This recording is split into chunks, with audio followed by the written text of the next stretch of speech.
السلام السلام السلام یا نبی۔ السلام علیکم ورحمۃ اللہ وبرکاتہ۔ نحمدہ ونصلی ونسلم علی رسولہ الکریم، اما بعد، فاعوذ باللہ من الشیطان الرجیم، بسم اللہ الرحمن الرحیم۔ وتعز من تشاء وتذل من تشاء بیدک الخیر وهو على كل شيء قدیر۔ صدق اللہ المولانا العظیم وبلغنا رسولہ النبی الامین المکین الکریم، ونحن على ذلك لمن الشاہدین والشاکرین والمطمئنین والحمد للہ رب العالمین۔ آئیے نہایت ہی ادب اور احترام کے ساتھ ساری کائنات کے رہبر عقیدت میرے اور آپ کے پیارے آقا جناب احمد مجتبیٰ حضرت محمد مصطفیٰ صلی اللہ تعالیٰ علیہ وسلم کی بارگاہ گوہر ناز میں اپنی غلامی کا ثبوت پیش کرتے ہوئے بآواز بلند ہدیہ درود پاک پیش کیجئے۔ پڑھیے اللہم صلی علی سیدنا و مولانا محمد وعلی آل سیدنا مولانا محمد بارک وسلم، صلاۃ و سلام علیک یا رسول اللہ صلی اللہ تعالیٰ علیہ وسلم۔ کسی شاعر نے کہا ہے، دنگ ہیں سب دیکھ کر آدھا ادھر آدھا ادھر، دنگ ہیں سب دیکھ کر آدھا ادھر آدھا ادھر، ہو گیا پل میں قمر آدھا ادھر آدھا ادھر، ہو گیا پل میں قمر۔ قمر کہتے ہیں چاند کو۔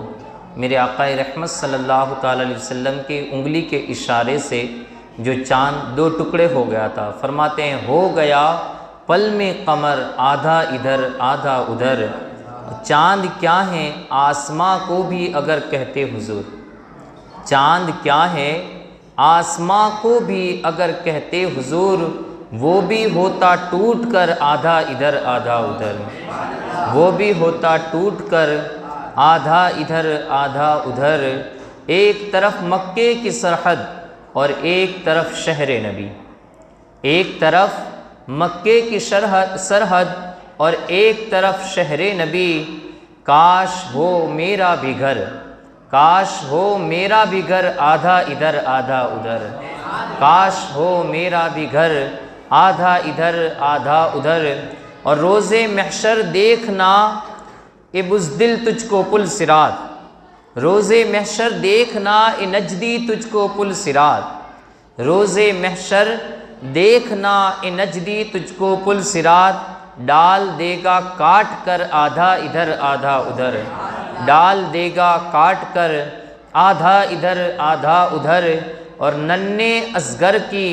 تبسم سے پھول جھڑتا دیکھ کر، ننھے اصغر کے تبسم سے پھول جھڑتا دیکھ کر، ہو گیا غم کا جگر آدھا ادھر آدھا ادھر، ہو گیا غم کا جگر آدھا ادھر آدھا ادھر۔ اور تختیے حسنین کا جب فیصلہ نہ ہو سکا، تختیے حسنین کا جب فیصلہ نہ ہو سکا، سیب کٹ کے گرا آدھا ادھر آدھا ادھر، سیب کٹ کے گرا آدھا ادھر آدھا ادھر۔ اور باب خیبر پر علی گر مار دیتے ایک ہاتھ، باب خیبر پر گر علی مار دیتے گر ایک ہاتھ، وہ بھی ہوتا ٹوٹ کر آدھا ادھر آدھا ادھر، وہ بھی ہوتا ٹوٹ کر آدھا ادھر آدھا ادھر۔ اور فرماتے ہیں اعلیٰ حضرت کے غلاموں سے الجھنا چھوڑ دو، اعلیٰ حضرت کے غلاموں سے الجھنا چھوڑ دو، پھینک دیں گے کاٹ کر آدھا ادھر آدھا ادھر، دنگ ہیں سب دیکھ کر آدھا ادھر آدھا ادھر، ہو گیا پل میں قمر آدھا ادھر آدھا ادھر۔ درود پاک پڑھی اللہم صلی علی سیدنا مولانا محمد وعلی آل سیدنا مولانا محمد بارک وسلم، صلاۃ و سلام علیک یا رسول اللہ صلی اللہ تعالی علیہ وسلم۔ اللہ رب العزت کا نہایت ہی فضل و کرم اور اس کا احسان عظیم ہے کہ رب کریم نے مجھے اور آپ کو یہ توفیق عطا فرمائی کہ ہم اس کے محبوب بندے حضرت امام عالی مقام امام حسین رضی اللہ تعالیٰ عنہ کی مجلس سجا کر یہاں پر حاضر آئے ہیں۔ اللہ رب العزت ہمارا یہاں پر بیٹھنا، سننا، سنانا اپنی بارگاہ میں قبول و مقبول فرمائے، اور رب کریم ہمیں دونوں جہان میں اس کا بہترین صلہ نصیب فرمائے۔ آج عاشورے کی رات ہے، اس رات میں دعائیں مقبول ہوتی ہیں، اور ساتھ ہی ساتھ جب عبادت کرتے ہیں تو رب کریم کی ذات بھی خوش ہوتی ہے۔ اس وجہ سے اس رات میں اپنے اپنے آرزوئیں مرادیں لے کر رب کی بارگاہ میں حاضر ہوں، اور رب کی بارگاہ میں اپنی تمناؤں کے عرضیاں پیش کرے۔ اللہ رب العزت ضرور ضرور اپنے حبیب پاک صاحب الاولاق صلی اللہ تعالی علیہ وسلم کے صدقے میں ہم پر کرم فرمائے گا۔ اللہ رب العزت ہمیں دشمنوں سے ہماری حفاظت فرمائے، اور ان کے شر سے ہم سبھی کو نجات عطا فرمائے، ان کی چالوں چاپلوسیوں سے رب کریم ہماری حفاظت فرمائے۔ کل تک کی گفتگو میں ہم نے سماعت کیا تھا کہ سیدنا امام زین العابدین اور اسیران کربلا کا وہ قافلہ جب ظالم یزیدی لشکر اپنے تمام ظلم و ستم ڈھا چکا، تو اس کے بعد پھر انہوں نے یہ طے کیا کہ اسیران کربلا کو امام عالی مقام امام حسین رضی اللہ تعالی عنہ کے کنبے والوں کو یہ کوفہ کی سرزمین پر پہنچایا جائے۔ عمرو بن سعد بدبخت نے اپنے تمام مقتولین کی تو نماز جنازہ ادا کی، لیکن امام عالی مقام سیدنا امام حسین رضی اللہ تعالی عنہ اور آپ کے ساتھیوں کے لاشہائے مبارک اسی طریقے سے چھوڑ دیے گئے، اور بتایا جاتا ہے 3 دن تک ویسے ہی کربلا کی سرزمین پر امام عالی مقام اور آپ کے ساتھیوں کی لاشیں مبارک پڑی رہی۔ اس کے بعد پھر جب وہ لے کر چلنے لگا تو وہاں پر سیدنا چونکہ حضرت زینب رضی اللہ تعالی عنہا نے یہ پیشکش کی تھی کہ ہم جب لے جاتے وقت ہمارے امام حسین کے جسم اقدس کے پاس سے لیتے ہوئے چلنا۔ اب چونکہ ان لوگوں نے تمام شہداء کے جسموں سے سروں کو الگ کر دیے تھے اور اپنے نیزوں کے اوپر ان سروں کو لے لیا تھا، لیکن لاشیں مبارک، جسم مبارک، تن مبارک یہ وہیں پر پڑے ہوئے تھے، اور وہاں سے لے کر پھر وہ جب چلنے لگے اور اسیران کربلا کا قافلہ جب اس مقام پر پہنچا جہاں پر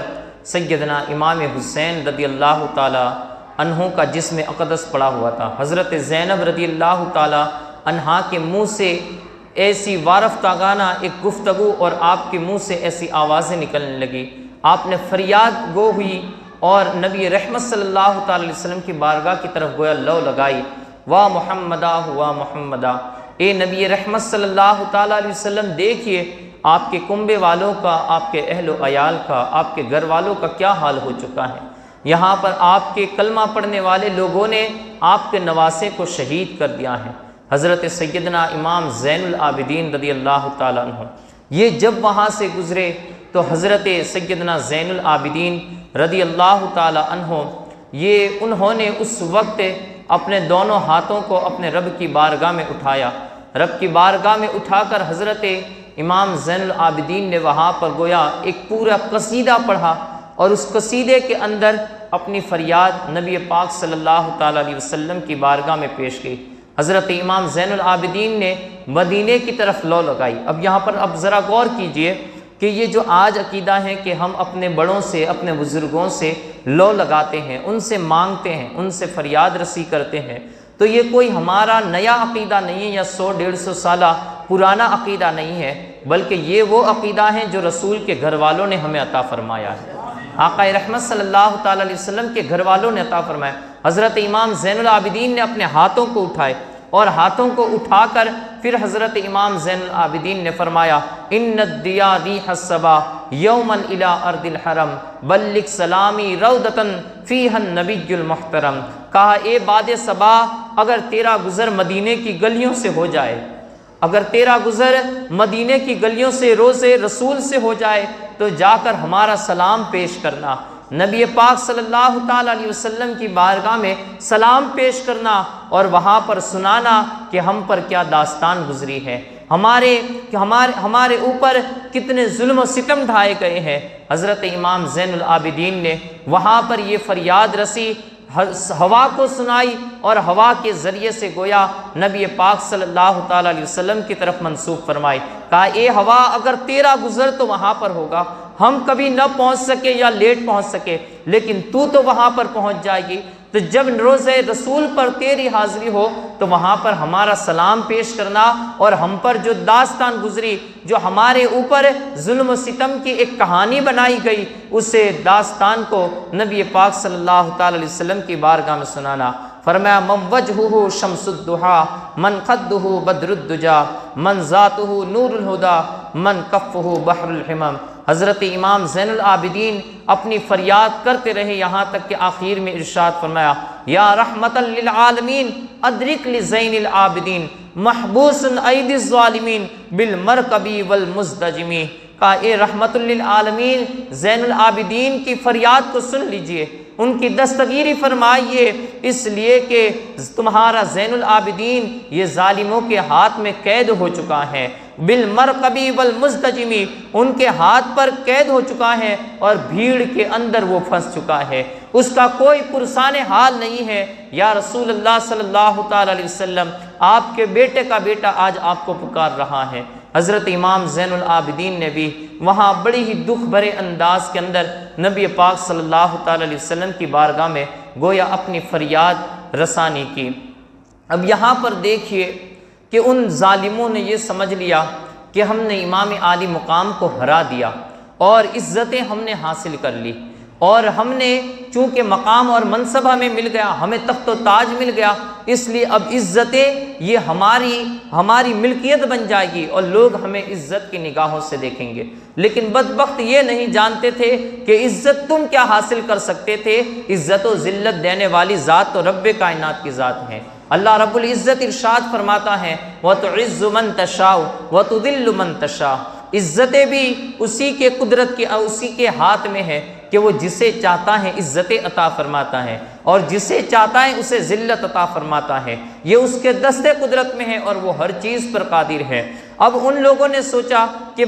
ہم لوگوں نے امام عالی مقام کے کنبوں کو جلا دیا، ان کے خیموں کو جلا دیا تو عزتیں یہ ہماری دائمی مقام بن جائے گی، اور لیکن میرے مالک کے بھی نرالے انداز ہیں، وہ جب کسی کو عزت دینا چاہتا ہے تو یہ نہیں کہ اسے کوئی بڑا تخت عطا کر دیتا ہے، اسے کوئی بڑی گاڑیاں عطا فرما دیتا ہے، اسے کسی اونچے مقام پر بٹھا دیتا ہے، نہیں، میرے مالک کے نرالے انداز ہیں، وہ جب کسی کو عزت دینا چاہتا ہے تو اس کے گھر پر غریبی ہو، اس کے گھر پر فاقے ہو، کبھی بھوکا رکھ کر بھی اسے عزت عطا فرماتا ہے، کبھی پیاسا رکھ کر بھی اسے عزت عطا فرماتا ہے، کبھی پھٹے پرانے کپڑے انسان پہنا ہو لیکن بندہ اللہ رب العزت چاہے تو اس پھٹے پرانے کپڑے والے کو بھی عزت عطا فرماتا ہے، لیکن اگر وہ کسی کو ذلیل کرنا چاہتا ہے تو تخت پر بٹھا کر بھی اسے ذلیل فرما دیتا ہے۔ آپ دیکھ لیجئے کلام مجید کی ان داستانوں کو کہ جہاں پر رب کریم نے نمرود، قارون، فرعون، حامان کے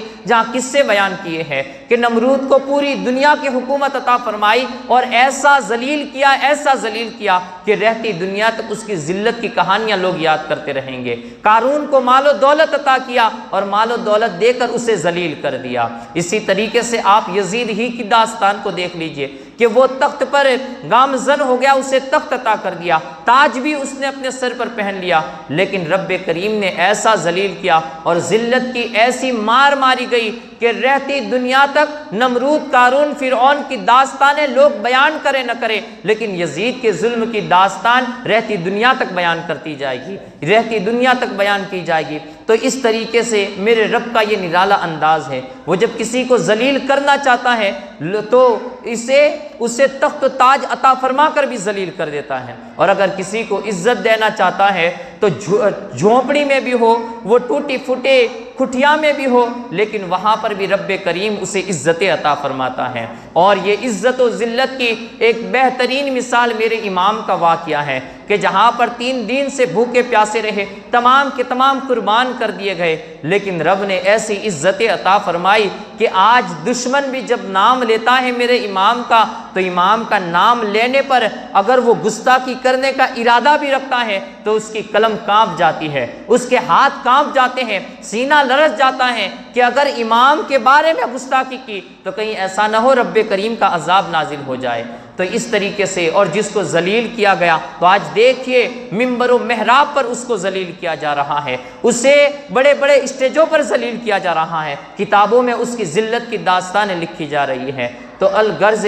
عزت و ذلت یہ میرے رب کائنات کی طرف سے ہے۔ اس وجہ سے ہمیں بھی چاہیے کہ ہم اپنی عزت کو بھی اگر طلب کرنا چاہے تو اپنے رب کی بارگاہ سے طلب کرے، اس لیے کہ عزت و ذلت یہ رب کی طرف سے ہے، اور رب اس کے اسباب پیدا فرما دیتا ہے کہ اگر کسی کو عزت دینا چاہتا ہے تو اس کو عزت کے اسباب کے قریب کر دیتا ہے، اگر کسی کو ذلت دینا چاہتا ہے تو ذلت کے اسباب کے قریب کر دیتا ہے۔ اور عزتوں کی اگر جو سب سے بڑی عزتوں کے عطا کرنے کا جو کوئی سب سے بڑا سبب ہے تو وہ نبی رحمت صلی اللہ تعالی علیہ وسلم کی ذات ہے۔ گویا جس بندے کو عزت عطا کرنا چاہتا ہے اسے اپنے محبوب سے قریب کر دیتا ہے، اور جسے ذلت عطا کرنا چاہتا ہے اسے اپنے محبوب سے دور کر دیتا ہے۔ اور یہاں پر تو قربت ہی کو دیکھ لیجئے کہ نبی پاک صلی اللہ تعالی علیہ وسلم سے حضرت امام حسین کی قربت کیا ہے اور ان کا رشتہ کیا ہے، تو جتنا بڑا رشتہ تھا اللہ نے اتنی بڑی عزت عطا فرمائی، اور سامنے دشمن کو اتنا ہی نبی پاک صلی اللہ تعالی وسلم سے دور بھی فرمایا اور اتنی بڑی ذلتیں بھی عطا فرمائی۔ تو گویا کہ یہ میرے رب کے نرالے انداز ہیں، وہ جسے چاہتا ہے عزت عطا فرماتا ہے، وہ جسے چاہتا ہے ذلت عطا فرماتا ہے۔ اللہ رب العزت ہمیں عزتوں والی زندگی عطا فرمائے، عزتوں والی موت عطا فرمائے، اور عزت والوں کے نقش قدم پر ہمیں چلنے کی توفیق عطا فرمائے۔ تو جب امام عالی مقام کے گھر والوں کا اسیران بنا کر، انہیں قیدی بنا کر ابن سعد نے ان کو روانہ کیا اور خود اپنے لشکر کو وہیں پر کربلا میں ٹھہرا رکھا، اور پھر جب یہ اسیران کربلا کا قافلہ کوفہ کی طرف بڑھنے لگا تو بتایا جاتا ہے کہ شام کا وقت ہو گیا، اور شام کے وقت انہوں نے سوچا کہ پورے دن بھر کے تھکے ہوئے ہیں تو چلو ایسا کیا جائے کہ ایک جگہ پر پڑاؤ کر لیا جائے، اور پڑاؤ کر کے کچھ کھانا پینا ہو جائے، اور کھا کر پھر اس کے بعد ہم کوفہ کی طرف آگے بڑھیں گے۔ تو کہتے ہیں کہ وہاں پر امام پاک کے قافلے کے اندر سے لوٹے ہوئے جو انہوں نے اونٹ تھے، ان اونٹوں میں سے ایک اونٹ کو ذبح کیا۔ ذبح کرنے کے بعد جب اسے پکایا گیا، اور پکانے کے بعد جب ہانڈی کو کھولا گیا تو ہانڈی کو کھولنے کے بعد کیا دیکھتے ہیں کہ وہ ہانڈی کے اندر جتنا گوشت تھا وہ تمام کے تمام خون بن چکا تھا، وہ تمام ہانڈی خون سے بھر چکی تھی، اور اس کے اندر ذرہ برابر بھی ان کے لیے کھانے کے لائق کوئی چیز نہ تھی۔ ظالم لوگ بڑے گھبرائے لیکن انہیں عقل نصیب نہیں ہوئی۔ وہ رب کائنات، بزرگان دین فرماتے ہیں کہ رب کائنات جن سے ایمان کو چھینتا ہے عقلیں بھی خود چھین لیتا ہے، جن سے ایمان جاتا ہے ان کی عقلیں بھی چھینی جاتی ہے۔ ان لوگوں کی سمجھ میں نہ آئی کہ یہ کیا معاملہ ہے کہ جس کی وجہ سے ہمارا کھانا خون میں تبدیل ہو گیا ہے۔ آسمان کالا دیکھ کر بھی ان کی سمجھ میں نہ آئی کیونکہ ان کی عقلیں زائل ہو چکی تھی۔ اب وہاں سے بڑے ہی گھبرائے ہوئے عالم میں اب انہوں نے وہاں پر ٹھہرنا اور پڑاؤ کرنا بھی یہ صحیح نہ سمجھا، بلکہ وہاں سے آگے کی طرف چلنے لگے۔ ابھی آگے کی طرف چلے ہی تھے کہ اچانک کیا دیکھتے ہیں کہ آسمان سے ایک ہاتھ نمودار ہوا، آسمان سے ایک ہاتھ نمودار ہوا، اور اس نے آسمان پر سرخی سے یعنی لال اکثر سے ایک شعر لکھا، اترجو امت قتلت حسینہ شفاعت جدہ یوم الحسابی، کہ کیا نبی پاک صلی اللہ تعالی علیہ وسلم کی امت یہ حسین کو قتل کرنے کے بعد ان کے نانا نبی پاک صلی اللہ تعالی علیہ وسلم سے شفاعت کی امید رکھتی ہیں؟ یہ آسمان سے جب ہاتھ نمودار ہوا پورے لشکر والوں نے دیکھا، تمام وہ لوگ جن کے ہاتھوں میں نیزے تھے اور نیزوں پر سر تھے امام عالی مقام کے ساتھیوں کے، اور امام عالی مقام کے، ان تمام نے دیکھا کہ آسمان سے ہاتھ نمودار ہوا اور اس کے ہاتھ میں ایک لوہے کا بہت بڑا قلم تھا اور اس نے سرخی والے الفاظوں میں یہ شعر لکھا۔ اب یہاں پر آقا رحمت صلی اللہ تعالی علیہ وسلم کی اس حدیث مبارکہ کو بھی دیکھ لیجئے جو میرے آقا رحمت صلی اللہ تعالی علیہ وسلم نے ارشاد فرمائی ہے۔ پیارے آقا صلی اللہ تعالی علیہ وسلم ارشاد فرماتے ہیں کہ اگر جس نے میرے اہل خانہ کے ساتھ محبت نہ کی اور انہیں ستایا، ان کے ساتھ اچھا سلوک نہ کیا، تو یاد رکھے کہ میری شفاعت سے وہ دور رہیں گے، میں ان کی میدان محشر کے اندر شفاعت نہ فرماؤں گا۔ یہ شعر گویا میرے آقا رحمت صلی اللہ تعالی علیہ وسلم کے حدیث کی تشریح بیان کر رہا ہے کہ اترجو امت قتلت حسینہ شفاعت جدہ یوم الحساب، کیا حسین کو قتل کرنے والے لوگ یہ ان کے نانا سے شفاعت کی امید رکھتے ہیں؟ پھر آگے ارشاد فرمایا کہ دوسرا شعر اس کے نیچے لکھا ہوا تھا، فلا واللہ لیس لہم شفیع وہم یوم القیامت فی العذاب، کا خدا کی قسم، خدا کی قسم، ہرگیز نہیں، ہرگیز نہیں، نبی رحمت صلی اللہ تعالی علیہ وسلم کی شفاعت یہ انہیں ہرگیز نصیب نہیں ہوگی، بلکہ قیامت کے دن ان کے لیے ایک دردناک عذاب تیار ہوگا، ان کے لیے ایک دردناک عذاب تیار ہوگا۔ وقد قتل الحسین بحکم الجور وخالف حکمہ حکم الکتاب، کا انہوں نے حسین کا قتل کر کے، حسین کو شہید کر کے انہوں نے اللہ کے حکم سے، اللہ کے حکم کو توڑا ہے اور حکم کی خلاف ورزی کی ہے۔ وخالف حکمہ، اس کے حکم کو توڑا ہے، وہ حکم الکتابی، اور کتاب کے حکم کو توڑا ہے۔ اس لیے کہ کتاب کا حکم ہے کہ اہل بیت اطہار کے ساتھ محبت کی جائے اور انہوں نے ان کے ساتھ دشمنی کی۔ فرمایا وہ اپنی شفاعت سے نا امید ہو جائے، وہ اپنی شفاعت کو بھول جائے کہ نبی رحمت صلی اللہ تعالی علیہ وسلم ان کی شفاعت فرمائیں گے۔ کہتے ہیں اب وہ اور آگے کی طرف چلنے لگے۔ اب یہاں پر انہوں نے آسمان پر یہ شعر دیکھا تھا، ابھی کچھ آگے کی طرف بڑھے اور صبح کا سفیدہ نمودار ہوا تھا کہ وہاں پر بیچ راستے کے اندر ہی ایک گرجا گھر پڑتا ہوا دکھائی دیا۔ جب گرجا گھر کو ان لوگوں نے دیکھا تو وہاں ابھی دور ہی میں تھے کہ اچانک ان کی نظر خولید بن یزید کی نظر یہ گرجا گھر کی دیوار کے اوپر پڑ گئی۔ گرجا کی دیوار کے اوپر جیسے ان کی نظر پڑی تو وہاں پر بھی سرخی کے اندر وہی لال اکثر کے اندر وہی شعر لکھا ہوا دیکھا، جو وہی لال کلر کے اندر جو شعر آسمان کے اوپر انہوں نے لکھا ہوا دیکھا تھا۔ اب جب وہاں پر بھی یہ شعر دیکھا تو اب انہیں اپنی عاقبت بگڑتی ہوئی نظر آئی۔ فوراً ہی انہوں نے اس گرجا گھر کے پادری کے پاس کسی قاصد کو بھیجا اور اس کو بلوایا، کہا کہ کہاں ہے پادری، اسے بلایا جائے۔ جب پادری وہاں پر حاضر آیا تو اس نے کہا کہ کیا معاملہ ہے؟ کہا کہ یہ شعر یہاں پر کس نے لکھا؟ چونکہ وہ تو حکومت کے سپاہی تھے، انہوں نے سوچا اگر کسی نے ہمارے کو بہکانے کے لیے، ہم کو ڈرانے کے لیے اگر یہ شعر لکھا ہے ہم اسے بھی قتل کر دیں گے، لیکن وہ نہ جانتے تھے کہ اللہ رب العزت کے سامنے تم نے جنگ چھیڑ دی ہے، رب کائنات کے سامنے تم نے جنگ چھیڑ دی ہے، اس لیے کہ اہل بیت اطہار کے ساتھ جنگ کرنا یہ رب کائنات کے ساتھ جنگ کرنا ہے۔ اب پادری آیا تو اس سے پوچھا گیا کہ یہ شعر کس نے لکھا ہے؟ پادری نے کہا یہ تو میں نہیں جانتا کہ یہ شعر کس نے لکھا ہے، لیکن اتنا بتا سکتا ہوں کہ میرے باپ دادا نے مجھے بتایا ہے کہ نبی رحمت صلی اللہ تعالی علیہ وسلم کی آمد سے بھی 500 سال پہلے یہ شعر اس گرجا کے اوپر لکھا ہوا ہے۔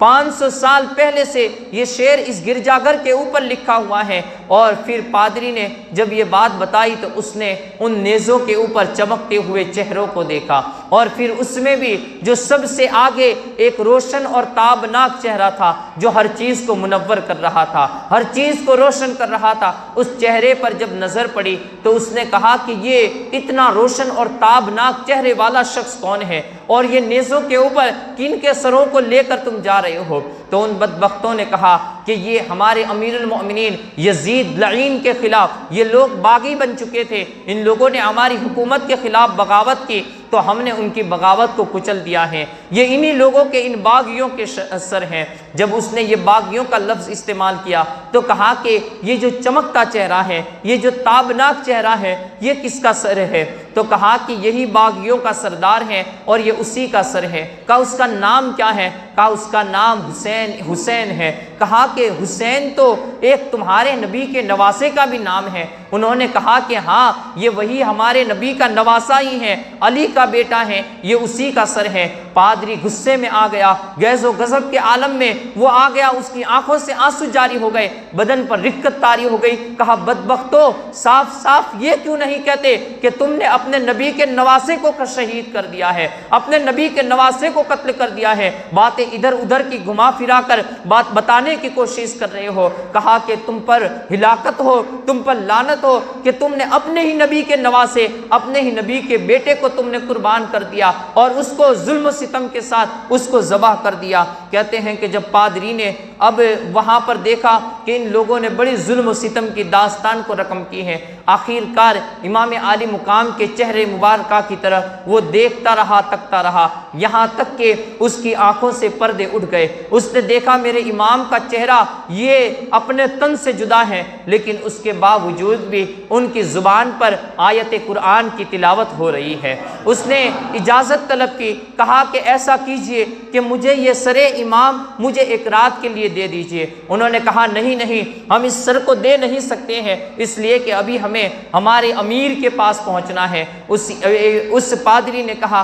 کہ اگر تم مجھے ایک رات کے لیے سر دو گے تو میں ایک رات تمہاری ضیافت کروں گا، تمہیں کھانا کھلاؤں گا، ساتھ ہی ساتھ 10,000 درہم و دنانیر یہ میں تمہیں عطا کروں گا۔ اب چونکہ وہ تو درہم و دنانیر کے ہی بندے بن چکے تھے، لالچ ان کا پیشہ بن چکی تھی، فوراً ہی تیار ہو گئے۔ پادری نے کھانے کا بھی انتظام کر دیا۔ اب یہ دیکھیے کہ میرے امام کے سر کی وجہ سے، میرے امام کی زیارت کے لیے پادری نے ہر مصیبت کو مول لیا، ان ظالموں کو بھی برداشت کیا، ان کو کھانا کھلا دیا گیا، کھانا بھیج دیا گیا، اور اس کے بعد امام پاک کے سر کو لے کر وہ اپنے خاص کمرے کے اندر پہنچا۔ خاص کمرے کے اندر پہنچ کر میرے امام کے سر مبارک کو اس نے پانی سے اور کئی خوشبوؤں کے ساتھ معطر کرتے ہوئے امام پاک کے سر کو غسل دیا۔ غسل دینے کے بعد ایک اونچے تشت کے اوپر اسے رکھا گیا اور پھر پوری رات ٹکٹکی باندھ کر ٹکٹکی نگاہوں کے ساتھ حضرت امام عالی مقام سیدنا امام حسین رضی اللہ تعالیٰ عنہ کے سر مقدسہ کو دیکھتا رہا، میرے امام کی زیارت کرتا رہا، یہاں تک کہ کیا دیکھتا ہے کہ رات کا آدھا پہر گزر چکا تھا۔ آدھی رات گزرنے کے بعد میرے امام کے سر مبارک سے اس قدر انوار و تجلیات کا ظہور ہوا کہ اس نے اس کے کمرے سے لے کر آسمانی دنیا تک ہر چیز کو منور کر دیا۔ اس کا کمرہ بھی منور ہو گیا اور ساتھ ہی ساتھ آسمان پر جہاں تک اس کی نظر پہنچ رہی تھی وہاں تک اس نے تمام چیزوں کو منور دیکھا۔ ایک نور کی گویا کہ رب کائنات کی طرف سے برسات ہوتی ہوئی نظر آئی۔ پادری یہ تمام مناظر کو دیکھتا رہا، پھر اس نے اسی وقت حضرت امام عالی مقام کے سر مبارکہ کے سامنے اپنے ہاتھوں کو جوڑے، کہا امام واقعی میں آپ حق پر ہے، آپ کے نانا بھی حق پر تھے، آپ کے نانا جس دین کو لے کر آئے وہ بھی حق ہے، وہ بھی سچا دین ہے، آپ کے نانا جس کتاب کو لے کر آئے وہ بھی سچی کتاب ہے۔ امام پاک آپ گواہ بن جائیے کہ میں آپ کے نانا کے دین کو آپ کے سر مبارکہ کے سامنے قبول کرتا ہوں۔ اور اس کے بعد پادری نے اشہد ان لا الہ الا اللہ واشہد ان محمدن عبدہ ورسولہ کی صدا بلند کی، اور امام پاک کے سر مبارکہ کی یہ کرامت تھی کہ میرے امام کا سر یہ تن سے جدا ہے لیکن پھر بھی لوگوں کو کلمہ نصیب کر رہا ہے۔ میرے امام کے سر مبارکہ نے بھی گویا اس پادری کو یہ مسلمان بنایا۔ اب دیکھیں کہ ایک طرف وہ پادری جو دین اسلام کا مخالف تھا، جو غیر مذہب کا تھا، وہ بھی دین اسلام کے اندر میرے امام کے سر کی کرامتوں کو دیکھ کر داخل ہو رہا ہے، لیکن دوسری طرف وہ لوگ تھے جو کلمہ گو تھے، جو کلمہ پڑھنے والے تھے، لیکن ان کے دلوں کے اندر بغض و حسد پیدا ہو چکا تھا، ان کے دلوں کے اندر رب کی دشمنی پیدا ہو چکی تھی۔ اس وجہ سے وہ کلمہ پڑھنے کے باوجود بھی میرے امام کو نہ پہچان سکے، اللہ کی قدرتوں کو نہ پہچان سکے، اور انہوں نے گویا اللہ کی قدرت اور اللہ کی نشانیوں کا انہوں نے انکار کیا۔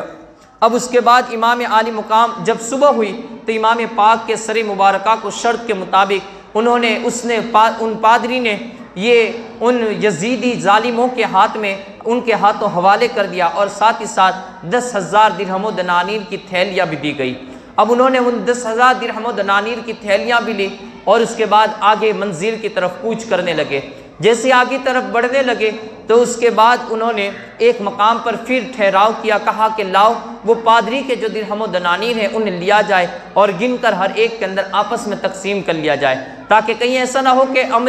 امیر کے دربار میں جائے، ابن زیاد یہ تمام 10,000 درہم یہ نگل جائے، کہا کہ یہیں پر ہم تقسیم کر لیتے ہیں۔ الغرض وہ وہیں پر رکے، اور پھر جب تھیلیاں درہم و دنانیر کی کھولی گئی تو کیا دیکھتے ہیں کہ تمام کے تمام درہم و دنانیر یہ ٹھیکری بن چکے تھے۔ وہ سونے کے درہم و دنانیر تھے، جب لیے تھے انہوں نے اپنی ہاتھوں سے دیکھا تھا، لیکن جب اسے کھولا گیا تو وہ تمام کے تمام ٹھیکری بن چکے تھے۔ لیکن ظالموں کو ہوش نہ آیا کہ یہ کیا معاملہ ہے کہ ہم نے جن کو اپنے ہاتھوں سے لیا تھا تو اس وقت جو سونے کے سکے تھے اب یہ ٹھیکری کے بن چکے تھے۔ اسے کہتے ہیں ختم اللہ علی قلوبہم، کہ اللہ نے ان کے دلوں پر مہر لگا دی تھی، اور مہر جس کے دل پر لگ جاتی ہے پھر اس کے سامنے کلام مجید کی آیتیں تو کیا، اگر وہاں پر رب کریم اپنے مناظر کو بھی دکھا دے لیکن اس کے باوجود بھی ان کی آنکھیں نہیں کھل سکتی ہیں۔ ان کی آنکھیں اسی وقت کھلے گی جب موت کا فرشتہ ان کی روح کو نکالنے کے لیے آ جائے گا، لیکن اس وقت آنکھیں کا کھلنا، آنکھوں کا کھلنا یہ ان کے کوئی کام نہ آئے گا۔ اس وجہ سے ہمیشہ اب اگر انسان مومن جو ہوتا ہے اس کا کبھی یہ ہوتا ہے کہ دل سویا ہوا ہوتا ہے لیکن اس کا ضمیر مرا ہوا نہیں ہوتا ہے۔ اگر ضمیر سویا ہوا ہوتا ہے تو اس کو یہ نظارے کافی ہو جاتے ہیں اس کو جگنے کے لیے، جیسے ہی وہ ان چیزوں کو دیکھتا ہے وہ جاگ جاتا ہے اور پھر اپنے رب کی بارگاہ میں توبہ کر لیتا ہے۔ لیکن جس کا ضمیر مر جاتا ہے تو پھر اسے کبھی بھی زندگی نصیب نہیں ہوتی۔ آپ دیکھیے اس یزیدی قافلے کے اندر، اس یزیدی لشکر کے اندر کہ حور کا ضمیر سویا ہوا تھا، میرے امام کے خطبے نے اسے جگا دیا، لیکن باقی یزیدیوں کے ضمیر یہ مر چکے تھے۔ میرے امام نے کرامتوں کا ظہور بھی فرمایا لیکن اس کے باوجود بھی ان کے ضمیر یہ زندہ نہ ہو سکے، وہ اٹھ نہ سکے، اس لیے کہ جن کے ضمیر مر جاتے ہیں، جن کے ضمیر پر اللہ مہر لگا دیتا ہے پھر وہ ضمیر زندہ نہیں ہو پاتے ہیں۔ الغرض اب وہ لوگ جب انہوں نے دیکھا تو وہاں پر وہ درہم و دنانیر یہ ٹھیکری بن چکے تھے، اب ٹھیکری بھی بن چکے تھے، ساتھ ہی ساتھ اس پر آیت مقدسہ بھی لکھی ہوئی تھی۔ ایک طرف لکھا ہوا تھا وَلَا تَحْسَبَنَّ اللَّهَ غَافِلًا عَمَّا يَعْمَلُ الظَّالِمُونَ، ظلم کرنے والے لوگ یہ سمجھتے ہیں کہ اللہ ان کے ظلم سے غافل ہے، نہیں، اللہ رب العزت نے انہیں مہلت عطا فرمائی ہے۔ پھر دوسری طرف لکھا ہوا تھا وَسَيَعْلَمُ الَّذِينَ ظَلَمُوا أَيَّ مُنْقَلَبٍ يَنْقَلِبُونَ، یعنی وہ وقت قریب ہے کہ ظالموں پر کیسی کیسی مصیبتیں آ پڑے گی، اور ظالم لوگوں کا اللہ رب العزت ان قریب حساب لینے والا ہے۔ جب انہوں نے ان ٹھیکریوں کو دیکھا تو پھر ان تمام ٹھیکریوں کو اسی جگہ پر رکھا، اب آگے کی طرف سفر کرنا سفر کرنا شروع کر دیا۔ کہتے ہیں کہ خولی بن یزید جس نے میرے امام کے سر مبارکہ کو تن سے جدا کیا تھا، اب وہ خولی بن یزید چونکہ اس کا گھر یہ راستے ہی کے اندر پڑتا تھا، رات کا وقت جب آیا تو اس نے سوچا صبح کے وقت کوفہ کے اندر داخل ہوں گا، پہلے اپنے گھر پر جا کر تھکا ہوا ہوں کچھ آرام کر لیتا ہوں۔ گھر پر پہنچا، رات کا وقت تھا، بیوی صالحہ تھی، نیک تھی اور اللہ کی عبادت کرنے والی تھی۔ بیوی یہ اللہ کے محبوب سے محبت کرنے والی تھی، اہل بیت نبوت سے محبت کرنے والی تھی۔ جب وہ اپنے گھر کے اندر داخل ہوا تو رات کا وقت تھا، اس کی بیوی سوئی ہوئی تھی۔ رات کے وقت تنور جو بجھا دیا گیا تھا اس تنور کے اندر میرے امام عالی مقام سیدنا امام حسین رضی اللہ تعالی عنہ کے سر مبارکہ کو رکھا، اور سر مبارکہ کو رکھنے کے بعد وہ بھی اپنے کمرے میں جا کر سو گیا۔ رات کے وقت وہ نیک و صالح بیوی اٹھی جو تہجد گزار تھی، تہجد کا وقت تھا، جب وہ اٹھی تو کیا دیکھتی ہے کہ تنور کے اندر سے ایک بہت ہی عجیب روشنی نکل رہی ہے۔ اس نے سوچا کہ کیا معاملہ ہے، میں نے تو تنور کو بجھا کر سوئی تھی، سوتے وقت میں نے اس کے اندر پانی ڈال دیا تھا، یہ کیسی عجیب روشنی نظر آتی ہے۔ وہ غور و فکر کرنے لگی کہ یہ کس قسم کی روشنی ہے۔ الغرض اس نے ہمت کو رکھتے ہوئے تنور کی طرف بڑھی، جب تنور کے پاس پہنچی تو وہاں کیا دیکھتی ہے کہ اس سے روشنی کے اندر اسے کچھ عورتیں بھی، کچھ پاک باز اور عفت معاب مائیں یہ بھی اترتی ہوئی نظر دکھائی دی کہ وہاں سے وہ اتر رہی ہے، اور وہ تمام کے تمام نے ایک طرف بیٹھ گئی، اور ان میں سے ایک خاتون روتے ہوئے حضرت امام عالی مقام امام حسین رضی اللہ تعالیٰ عنہ کے سر مقدسہ کو اپنے ہاتھ میں لیا، اپنے سینے سے لگایا اور روتی رہی۔ رونے کے ساتھ ساتھ کچھ رب کی بارگاہ میں فریاد بھی کرتی رہی۔ پھر ہر ایک نے امام پاک کے سر مبارکہ کو اپنی گود میں لیا اور تمام کے تمام آنسو بہاتی رہی۔ یہ کھولی بن یزید کی بیوی یہ دیکھتی رہی، نظارہ اس کی آنکھوں کے سامنے تھا، وہ منظر اس کی آنکھوں کے سامنے تھا، وہ دیکھتی رہی، یہاں تک کہ پھر وہ بیویاں یہ آسمان کی طرف اٹھ گئی۔ وہ روشنی ابھی تک بھی باقی تھی، وہ روشنی کا منور ہونا، وہ امام پاک کے چہرے کی روشنی یہ اب تک وہ دیکھ رہی تھی۔ آخر کار جب اس نے اس قدر تابناک والی روشنیاں دیکھی، وہ تمام مناظر دیکھے کہ عورتیں یہ آسمان کی طرف سے آ رہی ہیں، پھر اوپر کی جانب جا رہی ہیں، تو یہ تمام چیزوں نے، اس منظر نے اس کے ہوش اڑا دیے۔ وہ بے ہوشی کے عالم کے اندر وہ نیچے زمین پر گر گئی اور پھر بے ہوش پڑی رہی۔ صبح کے وقت کہتے ہیں کہ جب اسے ہوش آیا،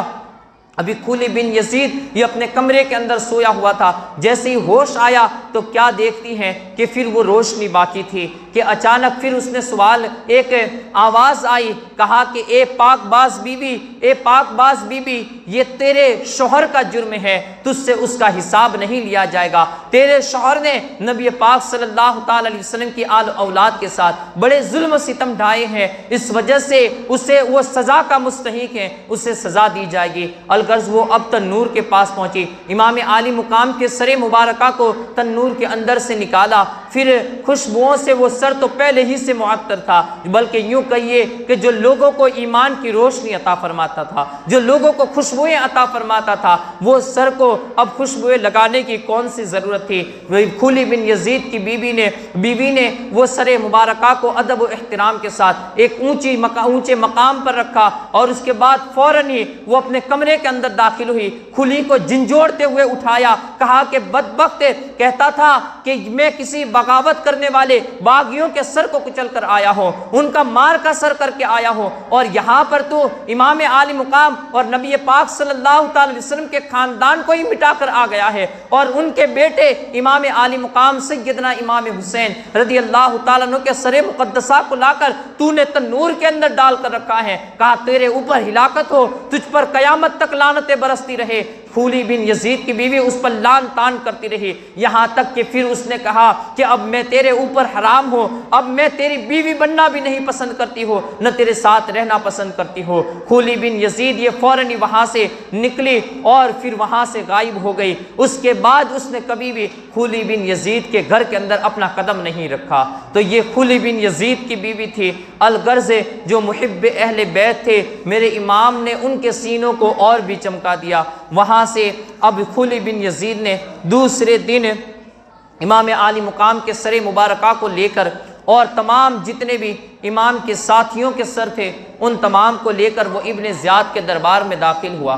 ابن زیاد کے دربار میں جب وہ داخل ہوا تو اس وقت ابن زیاد نے پہلے ہی سے یہ اعلان کر دیا تھا کوفہ کے اندر کہ تمام گلی بازار سجا دیے جائے، کوچے بازار سجا دیے جائے، ہر طرف عیش و عشرت کا ماحول قائم کر دیا جائے، تمام لوگوں کو چھوٹ چھاٹ دے دی جائے، کھانے پکائے جائے اور کہا جائے کہ امیر کو آج اللہ نے عزت عطا فرمائی ہے۔ یہ دیکھیے کہ جب انسان کو ذلت ملتی بھی ہے تو پھر بھی جب دل کے اوپر مہر لگی ہوئی ہوتی ہے تو وہ ذلت کو بھی انسان عزت سمجھنے لگتا ہے، لیکن جب خدا کی مار اسے پڑتی ہے اور خدا کے قہر و غضب کے اندر جب وہ داخل ہوتا ہے تب اس کی آنکھیں کھلتی ہے۔ ابن زیاد بدبخت نے سمجھا کہ یہ مجھے عزتیں عطا ہوئی ہیں، میں جیت گیا ہوں، اس وجہ سے اس نے اپنے کوفہ کو پورا سجا دیا، پورے کوفہ کے گلی بازار سجنے لگے، اور پھر امام عالی مقام کے سروں کا اور آپ کے ساتھیوں کا یہ قافلہ وہاں پر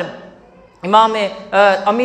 امیر ابن زیاد جو بدبخت تھا، لعین تھا، اس کے دربار کے اندر داخل ہوا۔ اب وہاں پر کیا معاملہ تھا؟ وہاں اعلان یہ کیا گیا تھا، بلکہ یوں سمجھیے کہ کوفہ والے تو تمام کے تمام جانتے تھے کہ یہاں سے جو لشکر جا رہے ہیں وہ کس کے مقابلے میں جا رہے ہیں، وہ کوئی مسل یا رے کی حکومت کے لیے نہیں جا رہے ہیں، بلکہ خاندان نبوت پر اپنے ظلم و ستم کی داستان کو رقم کرنے کے لیے جا رہے ہیں۔ نواسے رسول جن کو ہم نے بڑی مرادوں کے لیے اور بڑے وعدے کر کر کے بلایا تھا، اس نواسے رسول کو مٹانے کے لیے جا رہے ہیں۔ الغرض کوفہ والے تمام کے تمام جانتے تھے۔ اب وہاں پر جیسے ہی میرے امام کے سر مقدسہ یہ لائے گئے، آپ کے ساتھیوں کے سر مقدسہ لائے گئے اور اسیران کربلا کا وہ قافلہ بھی وہاں پر پہنچا تو ایک ازدحام لگ گیا، ایک بھیڑ لگ گئی، کہیں تاشیانے بج رہے ہیں تو کہیں باجے بج رہے ہیں۔ تو وہاں پر کچھ ایسے بھی لوگ تھے کہ جو خوشی کے ماحول میں وہاں پر آئے تھے اور ساتھ ہی ساتھ اپنے آنکھوں سے آنسو بھی بہا رہے تھے۔ حضرت زینب رضی اللہ تعالی عنہا نے وہاں پر بھی ایک خطبہ دیا، کہا بدبختو یہاں پر خوشی بھی منا رہے ہو اور ساتھ ہی ساتھ رو بھی رہے ہو، یہ رونا کس وجہ سے ہے؟ تو کسی نے کہا کہ خاندان نبوت پر اتنی بڑی مصیبت ٹوٹ پڑی ہے اس وجہ سے رو رہے ہیں۔ کہا بدبختو مصیبت بھی تو تم ہی لوگوں نے توڑی ہے، مصیبت کے اندر مبتلا بھی تو تم ہی لوگوں نے کیا ہے۔ کہا کہ یہاں پر خوشیاں بھی منا رہے ہو، اچھے اچھے کپڑے پہن کر بھی آئے ہو اور پھر ہمارے اوپر آنسو بھی بہا رہے ہو۔ کہا کہ ہاں تمہارا رونا بھی حق ہے اور رب کریم ہمیشہ کے لیے قیامت تک کے لیے تم پر رونا مسلط فرمائے گا۔ تمہارا رونا یہ ہماری محبت میں نہیں ہے، ہمارے اوپر ظلم و ستم کی داستان یہ رقم کرنے کی وجہ سے نہیں ہے، بلکہ تمہارا رونا تمہاری اپنی ذاتوں پر ہے کہ تم نے کس طریقے سے دغا بازیاں کی، کس طریقے سے تم نے بے وفائیاں کی کہ جن کو بڑے وعدے دے دے کر، بڑی قسمیں دے دے کر اور میدان محشر کا خوف دلا کر جن کو کوفہ کے اندر بلایا گیا اور پھر انہی کے سامنے اپنی تلواریں نکال کر آ گئے، ان کے بچوں تک کو بھی تم نے قربان کر دیا۔ کہا ہاں رب کریم تمہارے اوپر ذلت و رسوائی کو مسلط فرما دے گا، تم ہمیشہ اپنے کپڑے پھاڑتے رہو گے، اپنے سینوں کو پیٹتے رہو گے، کیونکہ یہ اللہ کی طرف سے تم پر مار ہے، کیونکہ تم نے خاندان نبوت پر ظلم و ستم ڈھایا ہے۔ الغرض وہاں سے امام پاک کے سر مبارکہ کا قافلہ یہ ابن زیاد کے دربار میں لے جایا گیا۔ ابن زیاد کے دربار میں جب میرے امام کے سر اور میرے امام کے ساتھیوں کے سر مبارکہ کو پیش کیا گیا، کیا کہتے ہیں؟ حضرت زید بن ارقم رضی اللہ تعالی عنہ سے روایت ہے، حضرت زید بن ارقم رضی اللہ تعالی عنہ یہ صحابی رسول ہیں۔ حضرت زید بن ارقم کہتے ہیں کہ میں نے امام عالی مقام کے میں اپنے گھر کے کھڑکی کے اوپر تھا، اپنے دوسرے منزلے کی گھر کی کھڑکی کے پاس بیٹھا ہوا تھا، مجھے پتا نہیں تھا کہ یہاں پر یہ کیا معاملہ چل رہا ہے اور کن کے سروں کو لایا جا رہا ہے، کیونکہ لوگ آوازیں لگا رہے تھے کہ باغیوں کے سر آ رہے ہیں، باغیوں کے سر آ رہے ہیں۔ لیکن جب میں نے امام عالی مقام سیدنا امام حسین رضی اللہ تعالیٰ عنہ کے سر مبارکہ کو دیکھا، حضرت زید بن ارقم کہتے ہیں میرے ہوش اڑ گئے کہ یہ سر مبارکہ کہ جن کو بارہا میں نے نبی پاک صلی اللہ تعالی علیہ وسلم کی گود میں دیکھا ہے، نبی پاک صلی اللہ تعالی علیہ وسلم کے کندھوں پر جن کے جسم مقدسہ کو دیکھا تھا، آج وہ سر تن سے جدا کر دیا گیا ہے۔ اور پھر کسی کافروں نے بھی یہ ظلم و ستم نہیں ڈھایا، بلکہ کلمہ پڑھنے والوں نے، مسلمانوں نے یہ ظلم و ستم ڈھایا تھا۔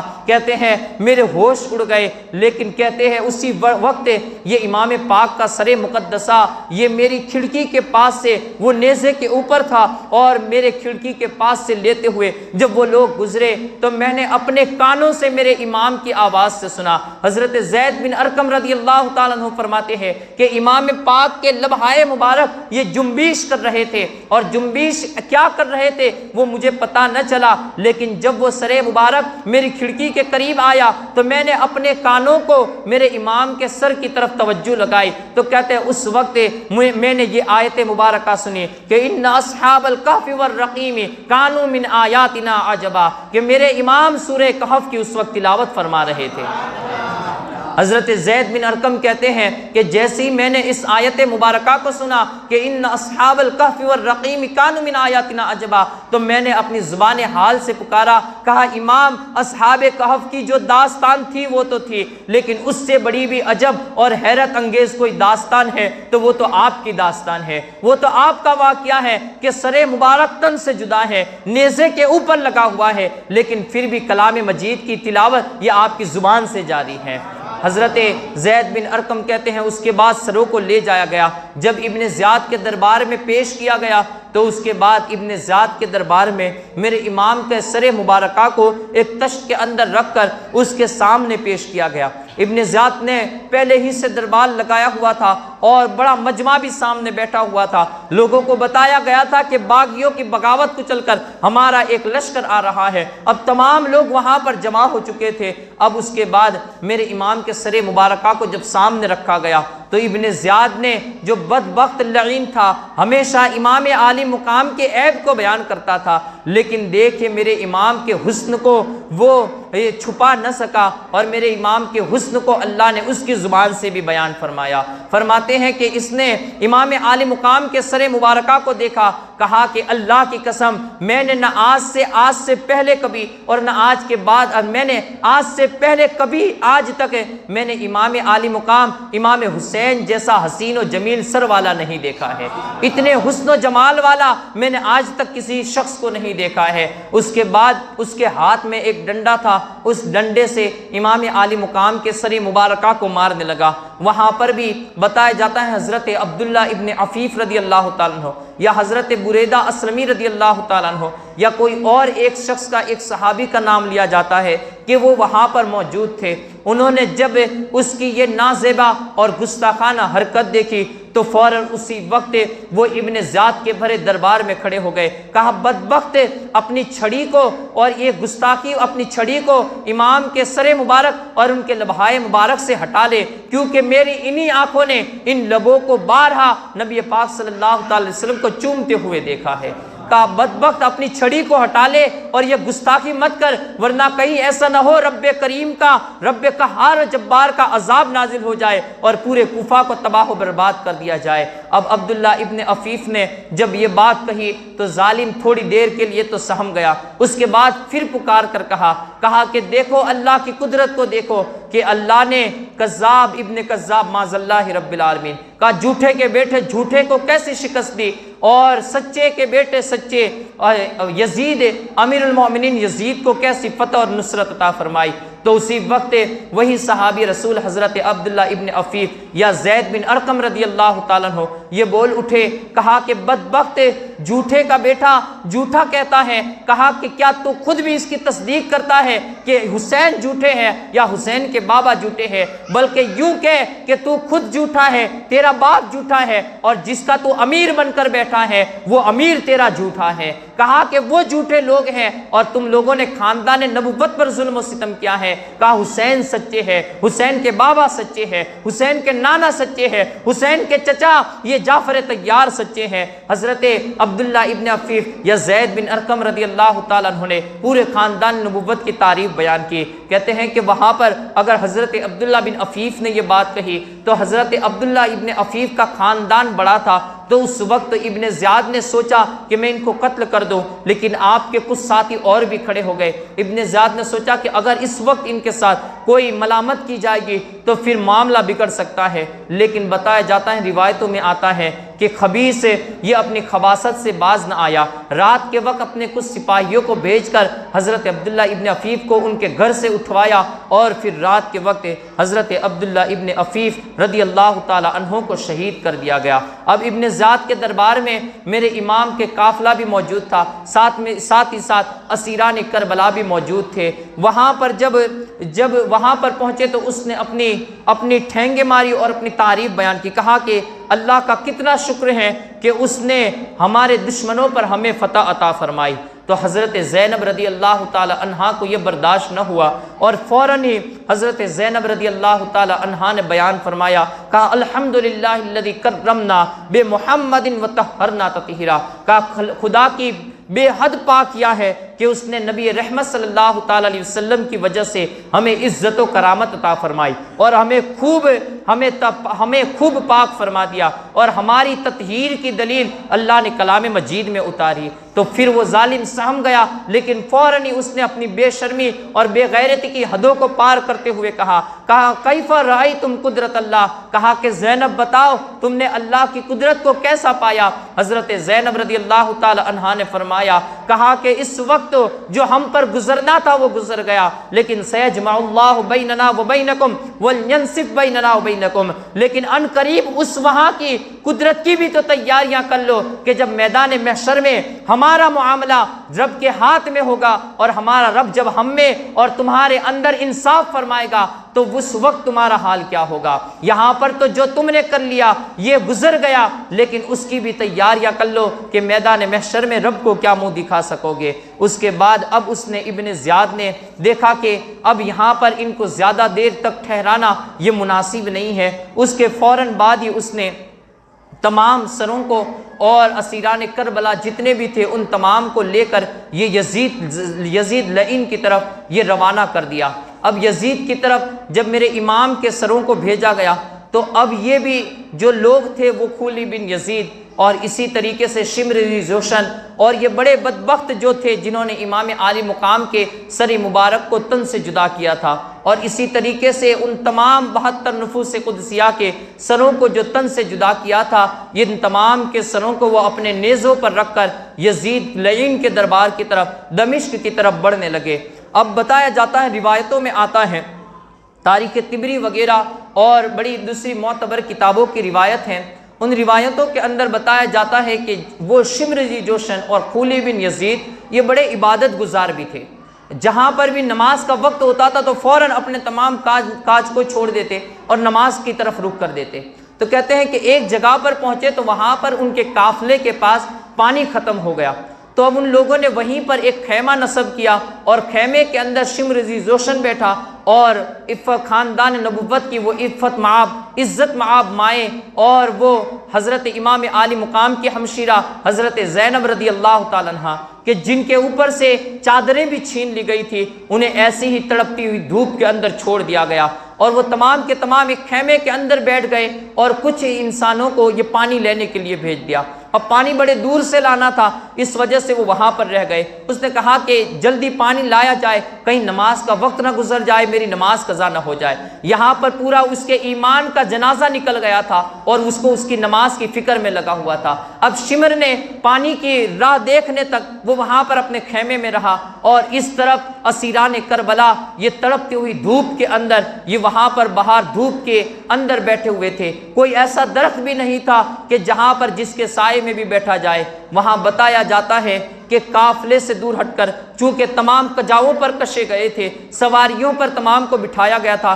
ایک طرف اتار دیا گیا، اور اسی کے اندر سے حضرت سکینہ رضی اللہ تعالی عنہا یہ ٹہلتی ہوئی، چونکہ ہاتھوں میں بھی ہتھکڑیاں موجود تھی، پاؤں میں بھی ہتھکڑیاں موجود تھی، کہ وہیں سے وہ گزرتی ایک سائے کو تلاش کرنے لگی۔ بڑی دور ایک کھجور کا تنا اور درخت نظر آیا تو وہاں پر پہنچی اور اسی کا جو چھوٹا موٹا ایک سایہ تھا اسی سائے کے اندر بیٹھ گئی۔ شام کے وقت شمر کے ساتھی یہ پانی لے کر آئے تو اس نے اپنی نمازیں پڑھی، نماز پڑھنے کے بعد تمام لوگوں نے پانی پیا، اور اس کے بعد پھر اس نے حکم دیا، کہا کہ چلو ہمیں کوچ کرنا ہے اور آگے یزید کے دربار میں ہمیں جانا بھی ہے۔ تو اب تمام کے تمام لوگوں کے یہ کجاوے کشے گئے، تمام لوگوں کو سواریوں پر بٹھایا گیا۔ اب اس کے بعد کہتے ہیں، روایتوں میں آتا ہے، ابھی قافلہ کچھ ہی دور پہنچا تھا، رات کا اندھیرا چھا چکا تھا اور کچھ دیر راستہ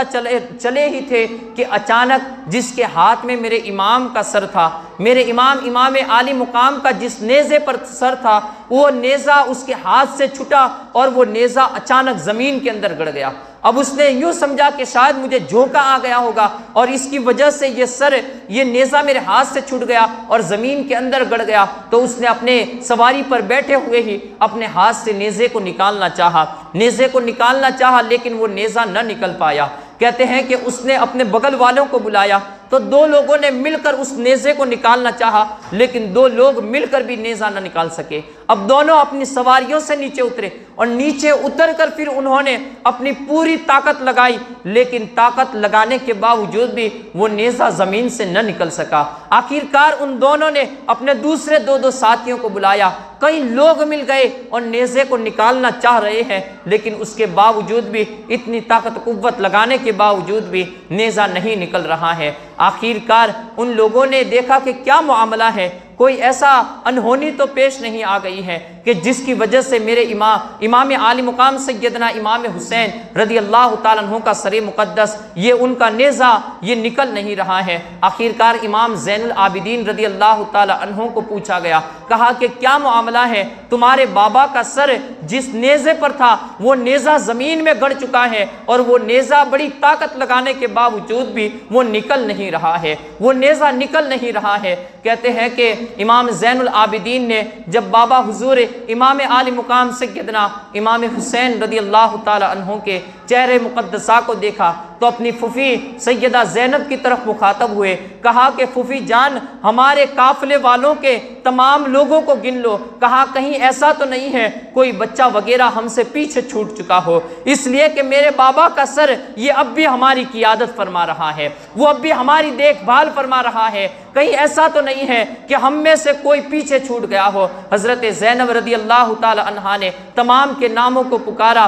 تمام کے نام لیے گئے، ہر ایک نے لبیک کہا، ہر ایک نے حاضری برائی، لیکن جب حضرت سکینہ رضی اللہ تعالی عنہا کا نام لیا گیا تو حضرت سکینہ کے نام پر کوئی آواز نہ آئی۔ حضرت سکینہ کے نام پر جب 2-3 مرتبہ نام کی صدا لگائی گئی لیکن پھر بھی کوئی آواز نہ آئی۔ حضرت زینب رضی اللہ تعالیٰ عنہ بے تابی کے عالم میں اپنی سواری سے نیچے اتر پڑی۔ حضرت امام زین العابدین رضی اللہ تعالیٰ عنہ بھی یہ بھی نیچے اتر پڑے، کہا ہماری سکینہ غائب ہے، حسین کی بیٹی غائب ہے، حسین کی بچی کو تم لوگ کہاں چھوڑ آئے ہو؟ الغرض اب تمام کے تمام لوگ پیچھے کی طرف بھاگے۔ حضرت زینب رضی اللہ تعالیٰ عنہ فرماتی ہے کہ حضرت زینب بے تابی کے عالم میں، حضرت عابد یہ تو بیمار تھے امام زین العابدین، تو ان کے اندر اتنی سکت نہ تھی کہ وہ دوڑ سکتے، لیکن حضرت سیدہ زینب فرماتی ہے میں دوڑتے ہوئے پیچھے کی طرف گئی، جہاں ہم نے پڑاؤ کیا تھا وہاں پر پہنچے، حضرت سکینہ وہاں پر بھی موجود نہ تھی۔ ہم ادھر ادھر گھومنے لگے، ڈھونڈنے لگے، یہاں تک کہ ہم نے دیکھا ایک درخت کے نیچے حضرت سکینہ ایک بی بی کی گود کے اندر بیٹھی ہوئی ہے، اور بی بی نے اپنی چادر سے حضرت سکینہ کو بھی اڑا لیا ہے اور اپنے چہرے پر بھی پردہ ڈالا ہوا ہے، اور حضرت سکینہ رضی اللہ تعالی عنہا یہ روتے ہوئے اپنے بابا پر جو پوری داستان گزری تھی، ظلم و ستم جس انداز سے کیے گئے تھے، وہ تمام ظلم و ستم کی داستان اس پاک باز بیوی کو سنا رہی تھی۔ بیوی داستان کو سنتی جاتی، حضرت سکینہ کو تھپکیاں بھی دیتی جاتی اور پھر خود بھی روتی جاتی، خود بھی اس کی آنکھوں سے آنسو جاری تھے۔ حضرت زینب کہتی ہے ہم جب وہاں پر پہنچے تو حضرت سکینہ کبھی بڑے بھائی حضرت علی اکبر کی داستان کو سناتی، تو کبھی قاسم کی داستان کو سناتی، کبھی چھوٹے بچے حضرت علی اصغر کی داستان کو سنا رہی تھی، یہاں تک کہ حضرت زینب اس بی بی کے پاس پہنچ گئی اور حضرت سکینہ کی آواز کو سنی تو پہچان گئی کہ یہی سکینہ ہے۔ فوراً ہی کہا اے پاک باز خاتون، اللہ رب العزت کا شکر ہے، اور یہاں پر تو ہمارے پاس تمہیں کچھ دینے کے لیے نہیں ہے کہ ہم تمہیں کچھ انعام و اکرام دے سکے، لیکن یاد رکھ کہ ہم خاندان نبوت کے افراد ہیں، آج کچھ ہمارے پاس میسر نہیں ہے، لیکن میدان محشر میں ہمارے نانا جان سے ضرور تمہیں کچھ صلہ عطا فرمائیں گے، کچھ جزا ضرور عطا فرمائیں گے۔ اے پاک باز بیوی، تم نے ہماری چھوٹی بچی کی اس ویرانے کے اندر، اس صحرا اور بیابان کے اندر، اس جنگل و بیابان کے اندر تم نے ہماری بچی کی حفاظت فرمائی ہے، خدا تمہیں بہترین بدلہ دنیا اور آخرت میں عطا فرمائے۔ حضرت سکینہ رضی اللہ تعالی عنہا کو حضرت زینب نے اپنے نزدیک لیا، اپنے سینے سے لگا لیا اور پھر جاتے ہوئے وہیں پر کھڑی رہ گئی، کہا کہ اے پاک باز خاتون، ذرا اپنا نام تو بتا دو، اپنا چہرہ تو دکھا دو، اپنے چہرے پر سے پردہ تو ہٹا لو، ہو سکتا ہے اللہ رب العزت ہمیں کوئی مقام عطا فرمائے تو ضرور ہم تمہاری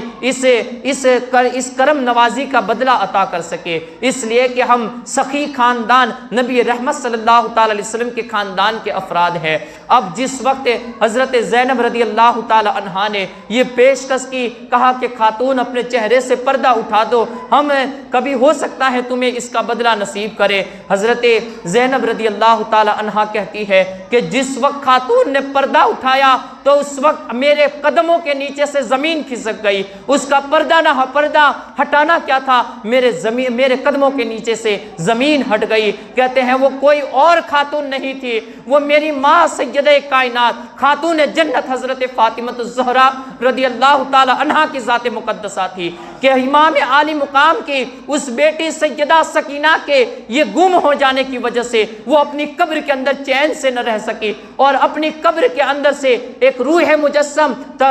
جس میں مثالی کے ساتھ یہاں پر کوفہ کی سرزمین پر پہنچ گئی، اور وہاں پر آ کر حسین کی بیٹی کو اپنے آغوش میں لے لیا، اور اپنے آغوش میں لے کر حضرت نبی رحمت صلی اللہ تعالی علیہ وسلم کے پیارے نواسے حضرت امام عالی مقام کی داستان اپنی نواسی سے سن رہی تھی، اپنی پوتی سے سن رہی تھی۔ کہتے ہیں حضرت زینب رضی اللہ تعالی عنہا نے حضرت خاتون جنت کا دیدار کیا اور پھر کہا امی جان ہمارے اوپر کیسی ظلم و ستم کی داستان رقم کی گئی، ہمارے اوپر کیسے ظلم و ستم ڈھائے گئے۔ حضرت زینب رضی اللہ تعالی عنہا اپنی داستان کو سنا رہی تھی۔ ماں کا چہرہ دیکھ کر انسان مصیبتوں میں ہو، مشکلات کے اندر پھنسا ہوا ہو، اور پھر سامنے کوئی دکھوں کا سننے والی کوئی ذات آ جائے تو پھر اس کے وقت اسے وہ وقت بھی میسر آ جاتا ہے کہ میں اپنی داستان سناتی رہو اور سناتا رہو، لیکن جب ماں سامنے آ جائے تو پھر انسان بے تاب ہو جاتا ہے۔ حضرت زینب کہتی ہے بے تابی کے عالم میں اپنی داستان سنا رہی تھی، یہاں تک کہ جب ہوش آیا سید کائنات کی وہ روح جو جسم مثالی کے ساتھ یہاں پر میرے سامنے موجود تھی وہ غائب ہو چکی تھی۔ اب اس کے بعد سیدہ سکینہ رضی اللہ تعالی عنہا کو لے کر ہم واپس قافلے میں پہنچے، اور قافلہ اب پھر سواریوں پر سوار ہوا اور وہاں سے پھر چلتا ہوا جب آگے کی طرف پہنچا۔ پھر اس کے بعد کی بھی بڑی ایسی امام عالی مقام کے سر مبارکہ کی کرامتیں ہیں کہ جس سے کئی قبیلوں کو اور کئی خاندانوں کو بلکہ پوری بستیوں کو اللہ نے ایمان کی دولت نصیب فرمائی ہے۔ انشاءاللہ ان پوری جو ایک دو چند باتیں مختصر طور پر ہم کل صبح کے وقت 9:30 بجے جو مجلس لگے گی اس کے اندر عاشورے کی مجلس میں سماعت کریں گے، اور پھر کل انشاءاللہ العزیز جو ظالموں کا انجام، ظالم لوگ اپنے انجام کو پہنچے اور کس طریقے سے دردناک اور بھیانک انجام اللہ رب العزت نے ان کا دنیا میں فرمایا، اس کو کل رات کی مجلس میں انشاءاللہ العزیز یہ سماعت کرتے ہوئے چلیں گے۔ آخر میں ایک روایت جو چھوٹ گئی کہ جب ابن زیاد کے دربار میں امام عالی مقام کا سر مبارک اس تشت پر رکھا تھا تو اس نے امام پاک کے سر مبارکہ کو زلفوں سے پکڑتے ہوئے اپنے